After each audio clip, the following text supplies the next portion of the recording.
தமிழகத்தில் திமுக தான் அடுத்து ஆட்சி அமைக்கும் என்று அக்கட்சியின் மகளிர் அணி சார்பில் நடைபெற்ற மது ஒழிப்பு மாநாட்டில் பேசிய திமுக தலைவர் கருணாநிதி தெரிவித்தார். காஞ்சிபுரம் மாவட்டம் படப்பையில் திமுக மகளிர் அணி சார்பில் மதுவிலக்கு கோரும் மாநாடு நடைபெற்றது.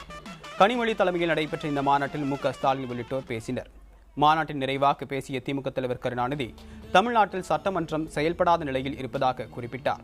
மேலும் அனைத்து சமுதாய மக்களுக்காகவும் பாடுபடும் திமுக தான் அடுத்து ஆட்சி அமைக்கும் என்றும் தெரிவித்த கருணாநிதி அதற்கு வலு சேர்க்கும் வகையில் இந்த மது ஒழிப்பு மாநாடு அமைந்துள்ளதாகவும் தெரிவித்தார். இந்த மாநாட்டில் ஏராளமான மகளிரினர் பங்கேற்றனர்.